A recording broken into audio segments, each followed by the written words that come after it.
Terrorists turn over the body of the man who was America's chief spy in Beirut. A battle rages on in the Republic of Georgia as its president clings to power. And the incredible story of a crowded commercial jet, the crash and the miracle. This is the CBS Evening News.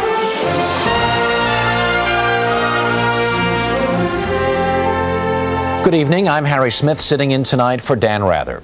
America's long and painful hostage nightmare in Lebanon finally came to an end today. Pro-Iranian terrorists released the remains of a hostage kidnapped almost 8 years ago. David Martin has the story. First, there was an anonymous phone call.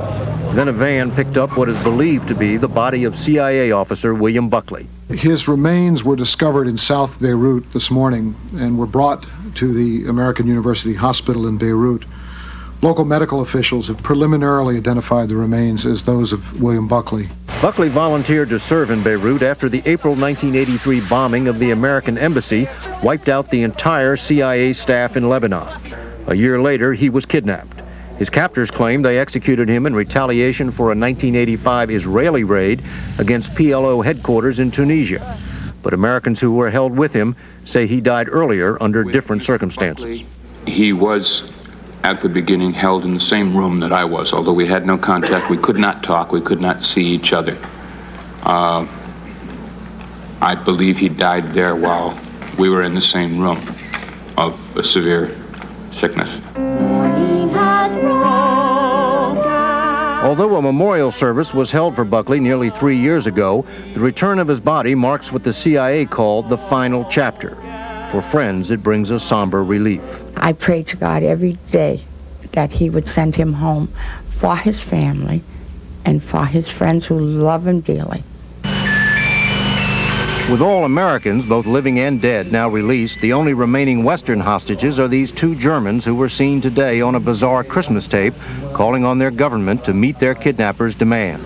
Our freedom and the return of our families is absolutely connected with the release of Hamadi's brothers. The Hamadi brothers are two Lebanese terrorists serving sentences in German prisons. But the German government says a swap is out of the question. The body of William Buckley is now on its way back to the U.S. After it is officially identified, the remains of both Buckley and Marine Lieutenant Colonel Rich Higgins, who also died in captivity, will be brought to Andrews Air Force Base outside Washington for a final homecoming. Harry?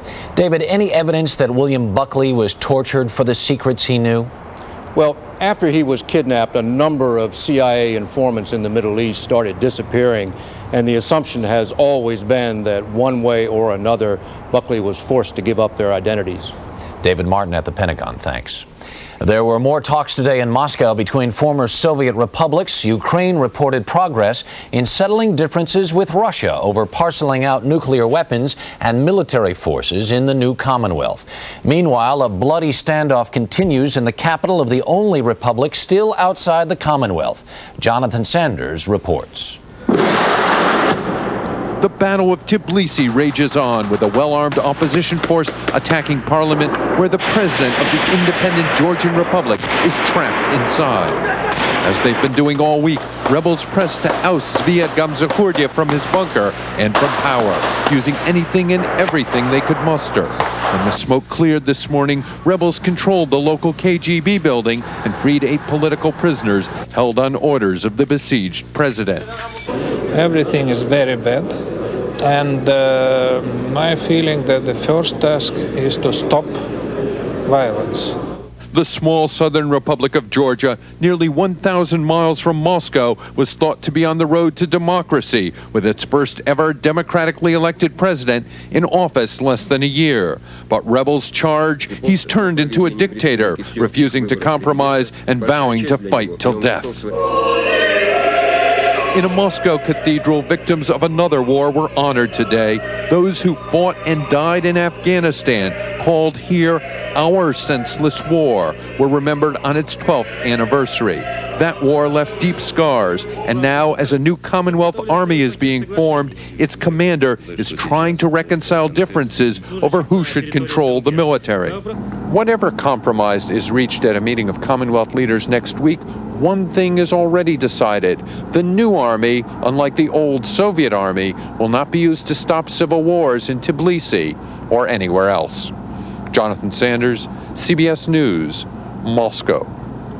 129 people cheated death today when the airliner on which they were flying plunged 2,000 feet to earth outside Stockholm, Sweden.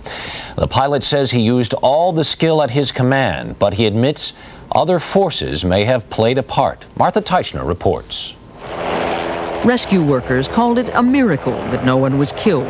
The Scandinavian Airlines McDonnell Douglas MD-80 left Stockholm with 129 people on board, en route to Copenhagen and Warsaw. Both its engines failed. 3 minutes after takeoff, it went down. It started to shake, said this passenger.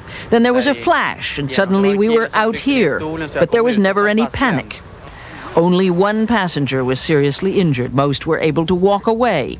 They gathered at a nearby farmhouse to be counted off against the flight manifest. It was the hand of God that got us through, said one. At a news conference, the pilot said he had exactly 1 minute to guide the plane toward the open, snowy field where it crashed. He explained how he slowed it down, braking its impact by grazing treetops.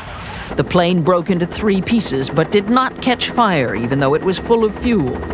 The pilot said today he used all his skill, but is convinced he was able to save the people on board his flight. Because it's Christmas. Martha Teichner, CBS News, London.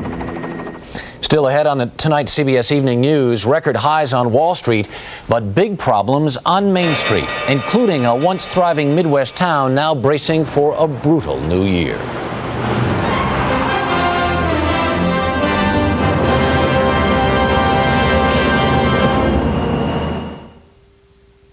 This is regular. This is better. This Bufferin is regular. For headaches, Anacin is better.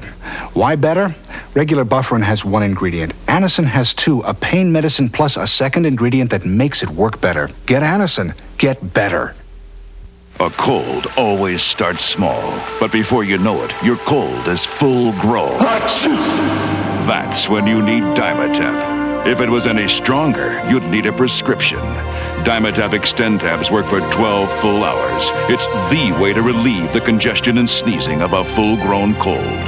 Maximum strength Dimetap Extend tabs. Relief for the full-grown cold. And for colds and flu with fever, now there's Dimetap Cold and Flu. This is really true. Every day more people find out it is true. Real people really win at Publishers Clearinghouse. Oh, my God. January 24th, you could be a millionaire if you enter our new sweepstakes fast. Thank you, Jesus. If you're thinking about buying a home or refinancing one, some news of interest today. The government says mortgage rates have fallen again to their lowest level in 18 years. The average for a 30-year fixed-rate mortgage is now about 8.33%. A government cut in interest rates last week set off a stock market rally that's still going strong. Jacqueline Adams was on Wall Street today when traders made history. Despite a general climate of economic gloom, the bulls are running on Wall Street. The Dow Jones Industrial Average climbed almost 19 points today, continuing a 5-day Christmas rally to close at a record 3,101. I think the market is signaling that we're going to have an economic turn. The question is how vigorous, but it's definitely going to happen. Analysts say the reason for the rally is simple. Investors heartily approve of the Federal Reserve Board's decision a week ago to push interest rates down to a 27-year low. But with bonds and banks and real estate offering correspondingly low returns, the stock market experts say is the best place left to make a buck. You had an 8% CD, and you go back and it's matured, and you tell the bank, sure, I'd like to roll it over. And they say, well, we'll give you maybe 4%, but no blender this time. Leading the rally are transportation stocks, a sign perhaps that trucks and railroads are beginning to carry goods again, and business travelers are in the air again. Also, banking and metals and pharmaceuticals and paper, companies that have laid off workers and cut their costs and now are poised to begin growing again. The flip side of low employment is lower costs for business. So Wall Street actually thinks that once business turns, profitability will expand very, very dramatically. Analysts also say this week's stock market boom could be the answer to President George Bush's prayers. If this cut in interest rates is the harbinger of a turnaround in the economy, this is the best Christmas present the president could have had, because it will save a lot of jobs, save the economy, probably save his job. If the stock market barometer is correct, and frequently it is not, experts say the economy could begin bouncing back by June. But it'll be much longer, they think, before companies begin hiring back any of the millions who've lost their jobs. Jacqueline Adams, CBS News, New York. For Americans who are hurting now, it's a long way to June and the hope of better times. Case in point, a winter of discontent in Dayton, Ohio. Regina Blakely has more about that in tonight's report on the Money Crunch.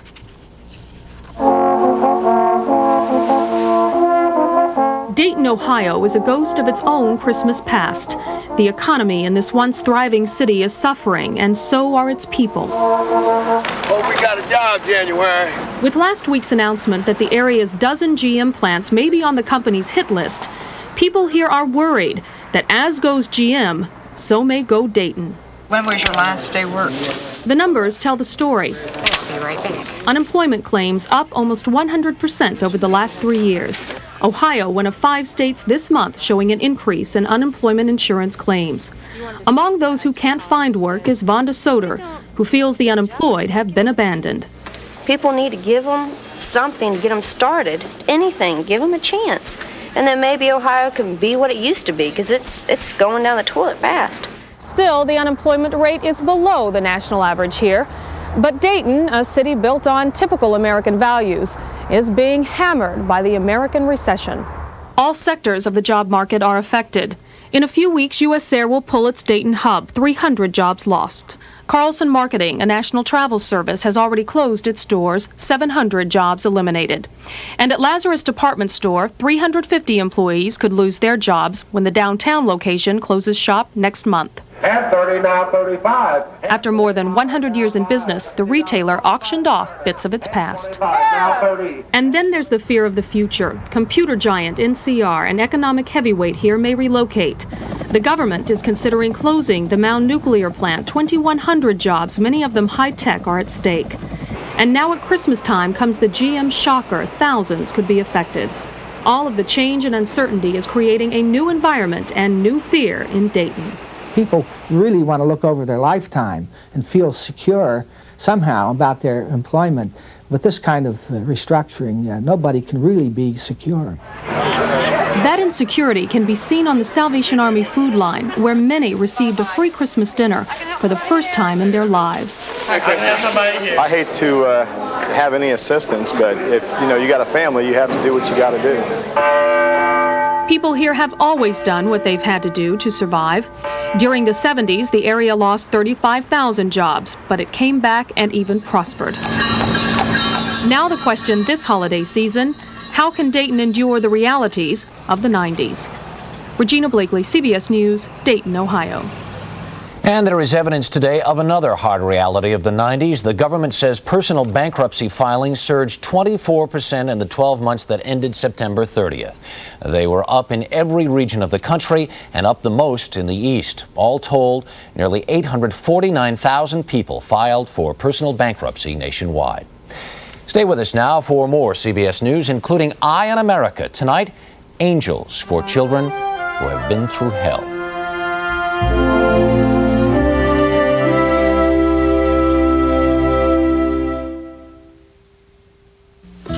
I've got a 6 a.m. flight. I've got to get some Z's. Nitol safely helps you fall asleep fast so you can get your Z's. Nitol or Maximum Strength Nitol. Nitol will help you get your Z's. You've just won $10 million in the American Family Sweepstakes. Congratulations. You can be next to get good news like this. You can get rich. $10 million rich just weeks from now. I'll announce the $10 million winning number next month. It may be in your mail right now. Only the sweepstakes with my picture. Be sure it has my picture. This $10 million prize can make you super rich next month. Hurry. Nighttime, one of the worst times for pain. Pain that's hard to face alone. That's why you need new Ultra Strength Bengay. It's the strongest Bengay ever. For muscle pain that's hard to ignore, minor arthritis pain, back pain, pain that seems worse at night. New Ultra Strength Bengay with added power and a third pain reliever. Deep, penetrating warmth for fast, long-lasting relief. You can say goodnight to your pain with new Ultra Strength Bengay. For thousands of great sale items, this is the best week to buy at Sears. Get our huge 18 cubic foot Kenmore refrigerator with a free ice maker at our lowest price ever, just $599.99. But hurry, Sears' best week to buy ends soon.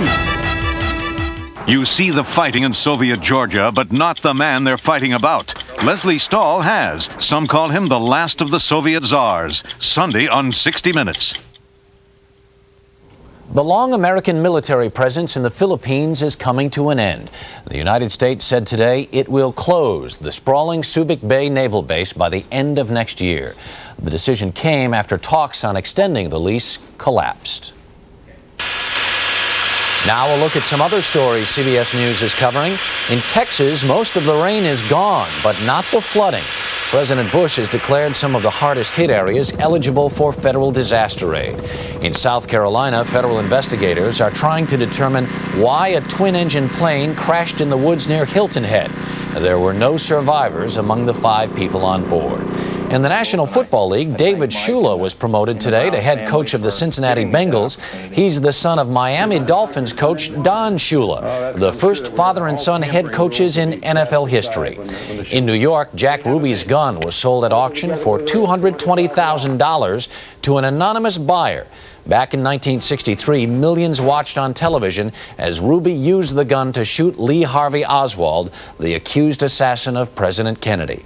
And in Hollywood, JFK, a movie about the assassination, was nominated for 4 Golden Globe Awards. But it was the mobster movie Bugsy that got the most nominations, 8. The Golden Globes are often a sign of winners and losers to come on Oscar night. The way you were staring at me, I thought you were going to ask me for something a little more exciting. Like what? Use your imagination.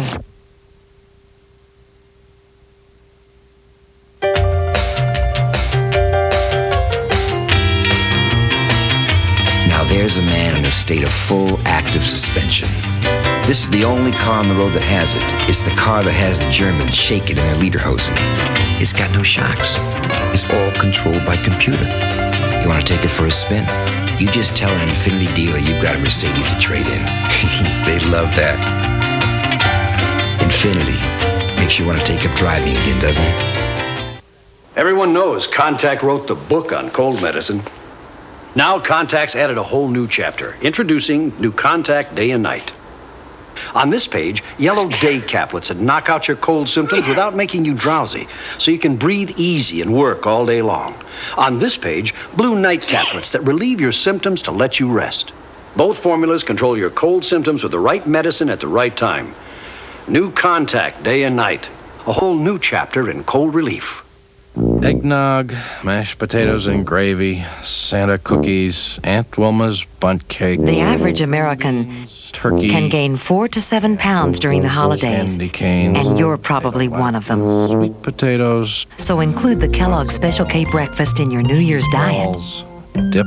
And get the scale moving in the right direction. Fruitcake, fruitcake, fruitcake. Kellogg's Special K. Lose the holiday fat. Emmitt Smith won the rushing title. Now he'll try to lead the Dallas Cowboys past the Chicago Bears defense. The NFC wild card, Sunday on CBS. The last thing a victim of child abuse needs is to get lost in the tangle of courts and emergency care systems so crowded they can't care enough. So volunteers are trying to do what abusive parents and the law fail to do. That's be there for the kids. Correspondent Doug Tennell reports tonight's Eye on America.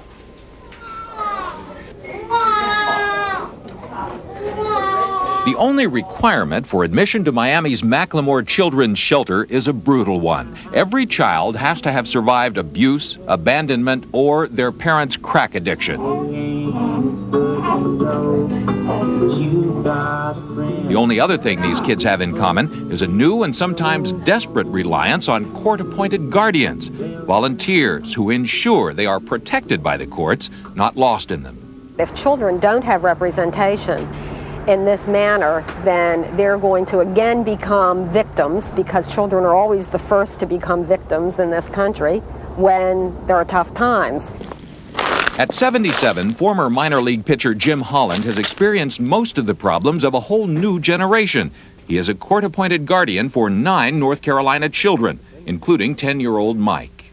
It's a typical family to grow up in, Mike. You're very lucky. On this day, Jim heard for the first time that Mike's foster family is planning to adopt him.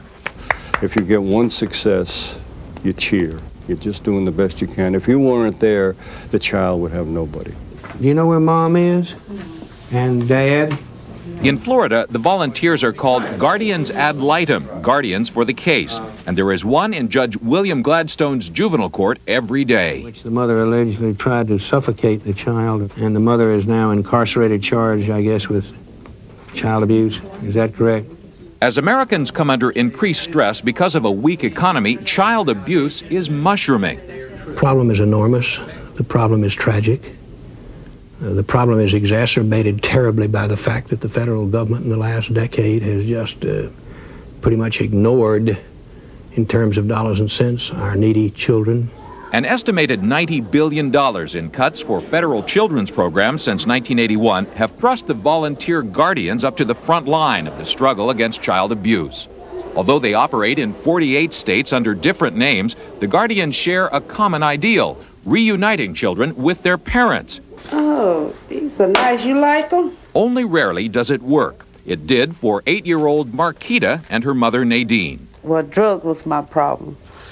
And after I learned how to be off of them and learned what it was doing to me. Juvenile authorities took Marquita away from Nadine when they lived in this Charlotte housing project, and their home was a well-known drug house. Police raided it, Nadine was arrested, and then she went through drug treatment not once but twice. All the while, Marquita was one of thousands of children on a journey through the maze of the juvenile courts. Thank you. It was then that the Guardian program came to the rescue, helping Nadine get a new job, some restored self-esteem, and finally, Marquita back. And I represented her. I went to court, and I was there speaking for Marquita and trying to make sure that all the right things happened for Marquita. This time they did, but happy endings are the exception, not the rule. Every year, 360,000 children are thrust into the nation's juvenile courts as victims through no fault of their own. It is up to volunteer guardians to be sure that none of them falls through the cracks. Neglect them now, child advocates warn, and we all will pay dearly in the future. Somewhere along in their teenage years, when these under-nurtured, under-socialized kids begin to act out in some antisocial way and knock somebody over the head or steal something, then we begin to pay attention to them. Peculiar priority system we have, isn't it? Doug Tennell, CBS News, Miami. Coming up next, why some penguins may be waddling into oblivion.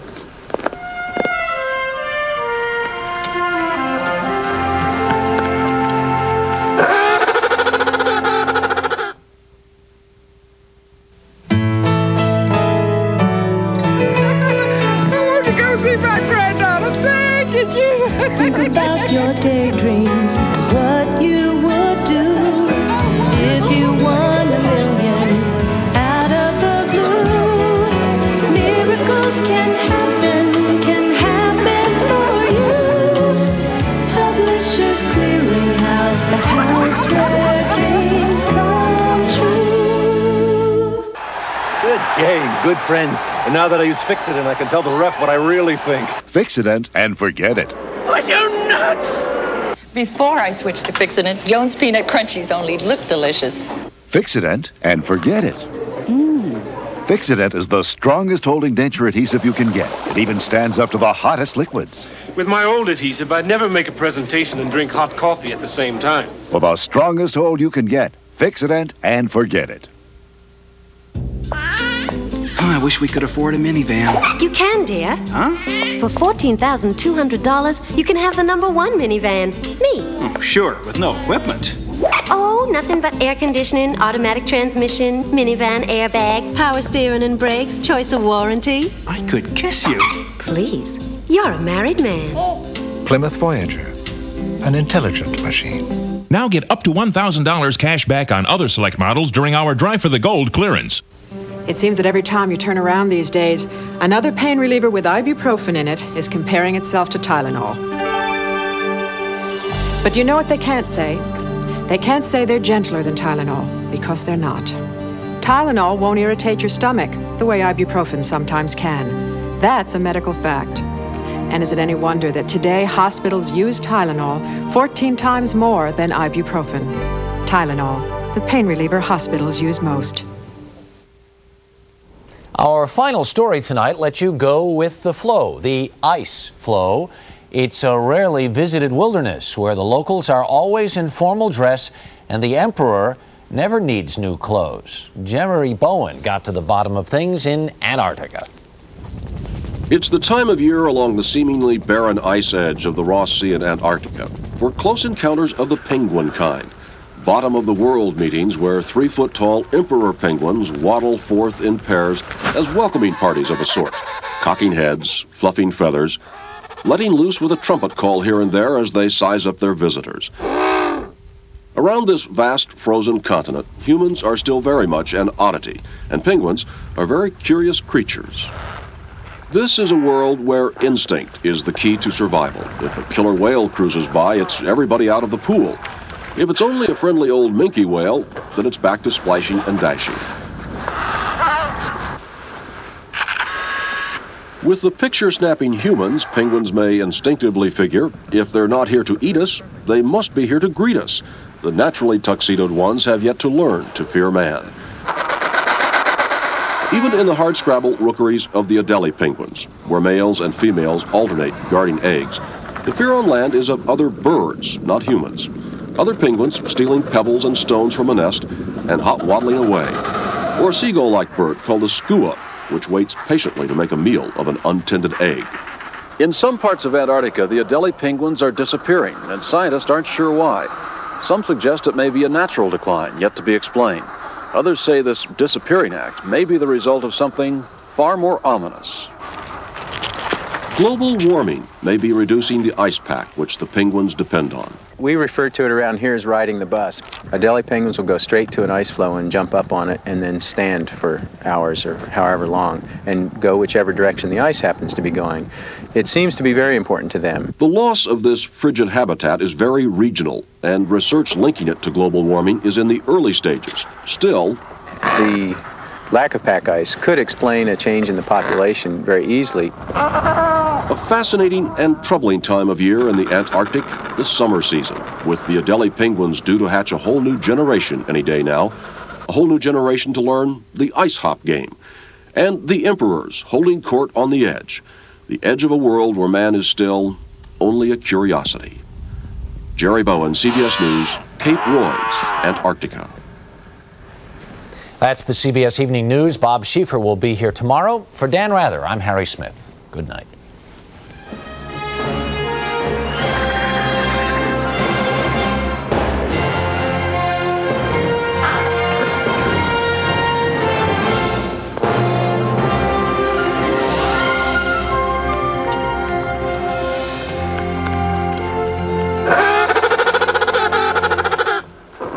Will a California law requiring motorcycle helmets turn Hollywood's wild ones into mild ones? The story on the CBS Evening News, Monday. This is CBS. Next on Hard Copy, the all-American girl marries Mr. Wrong and winds up dead in a bizarre sex scene.